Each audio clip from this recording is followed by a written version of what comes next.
अस्सलाम वालेकुम स्टूडेंट्स। उम्मीद है कि आप लोग सब खैरियत से होंगे। आज का जो हमारा टॉपिक है, जो क्वेश्चन है, मोस्ट इम्पॉर्टेंट टॉपिक है एनवायरमेंटल केमिस्ट्री का, एयर पोल्यूशन में MSc chemistry part 2 Punjab university में। बहुत ज़्यादा इम्पोर्टेंट, बार बार रिपीटेड। इसमें से हर बार कोई ना कोई क्वेश्चन पूछ लेता है। ओजोन में से, एयर पोल्यूशन में से मैक्सिमम 50% पोर्शन पेपर का आया होता है। अच्छा, ओजोन डिप्लीशन, ओजोन लेयर का डिप्लीट होना। ओजोन डिप्लीशन से मुराद क्या है, मतलब क्या है इसका? The thickness of ozone. आपको पता है ओजोन लेयर कहाँ होती है? स्ट्रेटोस्फेयर में। जो थिकनेस ऑफ ओजोन होती है वो क्या हो रही है? डिक्रीज़ हो रही है। हमें ये पता चल रहा है कि डिक्रीज़ हो रही है।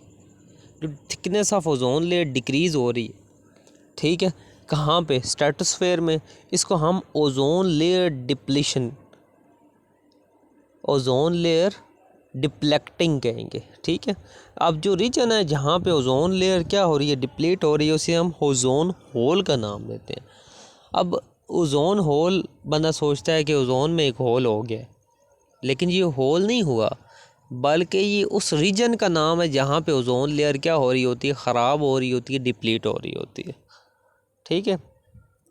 अब देखो जी, next, the thickness of ozone has been decreasing over Antarctica since mid of 1970 में। 1970 में साइंटिस्टों ने देखा कि ओजोन लेयर जो सी है वो डिप्लीट हो रही है, वो ख़राब हो रही है। कहाँ पे? अंटार्कटिका पे। अब इन 1980s एक बड़ा सा होल नहीं बल्कि एक बड़े से एरिए में ओजोन लेयर की क्या हो गई? डिप्लीशन स्टार्ट हो गई। तो वहाँ पे साइंटिस्टों ने क्या किया? इसको ओजोन लेयर डिप्लीशन को, ओजोन लेयर जहाँ पे डिप्लीट हो रही थी एवरी ईयर सितंबर टू नवंबर, उसको क्या कर लिया? देखा, ऑब्ज़र्व किया। और उस रीजन में, जिस रीजन में ओजोन लेयर इतने बड़े रीजन में यानी कि डिप्लीट हो रही थी, उसको उन्होंने ओजोन होल का नाम दिया। आगे नेक्स्ट, ओजोन डिप्लीशन का प्रॉपर मैकेनिज़्म होता है, ठीक है। एक तो नेचुरल डिप्लीशन है ना। नेचुरली कैसे?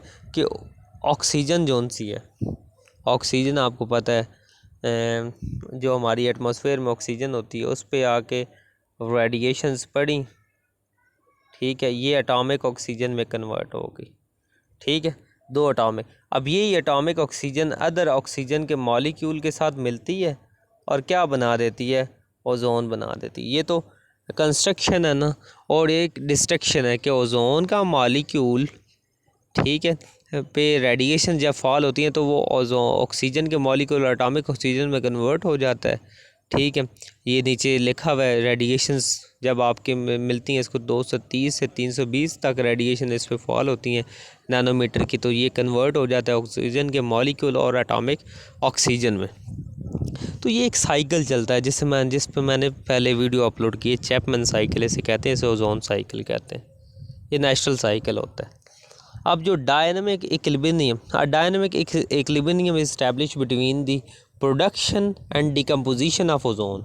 Ozone is also destroyed by chlorine, यानी क्लोरीन कहा जाता है। एक क्लोरीन का जो मॉलिक्यूल या फ्री रेडिकल जो होता है ना, वो 10 लाख ओजोन के मॉलिक्यूल को डिस्ट्रॉय करता है, इतना यानी तबाही उठाता है। और ये क्लोरीन आती कहाँ से है? क्लोरोफ्लोरोकार्बन से आती है। ये आगे जाके हम पढ़ते हैं। तो क्लोरोफ्लोरोकार्बन हम रेफ्रिजरेटर्स हैं, ठीक है, हमारे एसी हैं, वहाँ पे यूज़ कर रहे होते हैं। अब 3 तरह के ना नाइट्रिक ऑक्साइड भी यूज़ होता है ओजोन की डिप्लीशन के लिए। क्लोरीन होता है, एटॉमिक ऑक्सीजन, रिएक्टिव हाइड्रोक्सिल जो होते हैं रेडिकल, वो भी क्या करते हैं? कॉज करते हैं ओजोन डिप्लीशन को। अब देखो, एटॉमिक ओजोन जिनसी है वो रिएक्ट कर रही है इस पहले रिएक्शन में, फर्स्ट में यहाँ पे रिएक्ट किया तो ऑक्सीजन बना रही है, यानी ओजोन क्या होगी? डिकम्पोज। अब सेकंड में हाइड्रोक्सिल जो है, हाइड्रोक्सिल जो है फ्री रेडिकल, वो रिएक्ट करता है और ओजोन को क्या कर देता है? डिकम्पोज्ड कर देता है, तोड़ देता है, डिस्ट्रॉय कर देता है। अब थर्ड में देखो तो नाइट्रस ऑक्साइड NO ओजोन को क्या कर रहा है, डिस्ट्रॉय कर रहा है। नेक्स्ट चलते हैं एंथ्रोपोजेनिक सोर्स में क्या आ जाएगा, एंथ्रोपोजेनिक सोर्स में आपके क्लोरोफ्लोरोकार्बन्स आ जाएंगे, आपका हैलोजन कंटेनिंग कंपाउंड आ जाएंगे, जैसे कि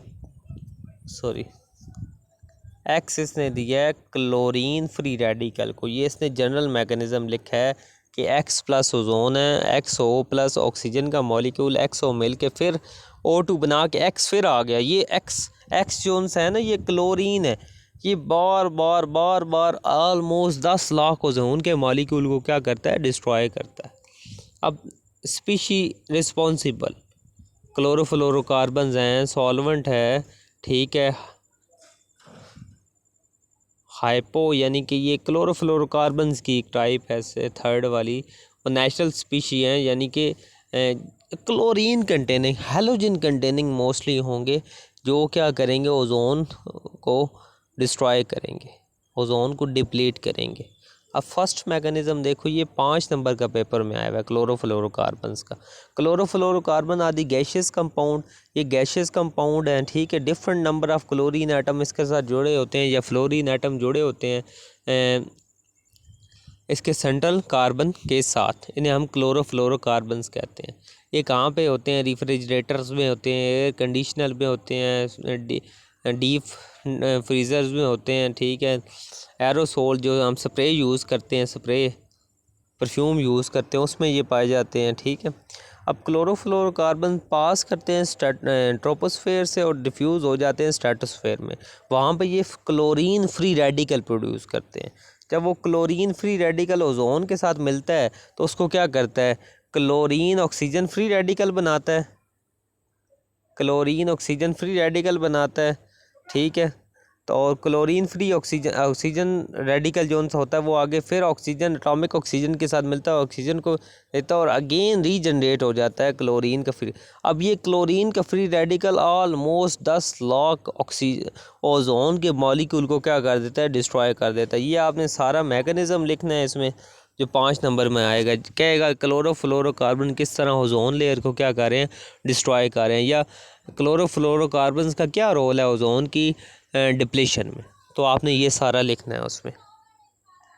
अब आगे हाइड्रोजन की स्पीशीज़ हैं, ठीक है। हाइड्रोजन आपको कहाँ से मिलती है, hydrogen species, hydrogen containing species यहाँ पे लिखा होना चाहिए। हाइड्रोक्सल रेडिकल जो उनसे होते हैं वो कहाँ से जनरेट होते हैं, आपका जो वाटर है उस पर आके हाई एनर्जी रेडिएशंस पड़ती हैं, तो वहाँ पे फोटोकेमिकल रिएक्शन काज होता है, वहाँ से आपके पास क्या प्रोड्यूस होती है, हाइड्रोक्सल के फ्री रेडिकल। वो हाइड्रोक्सल के फ्री रेडिकल जो उनसे होते हैं वो ओजोन के साथ क्या कर रहे हैं, रिएक्ट कर रहे हैं, ओजोन के साथ रिएक्शन करते हैं इसमें, तो ये ओजोन को तोड़ देते हैं, ठीक है, ओजोन को तोड़ देते हैं।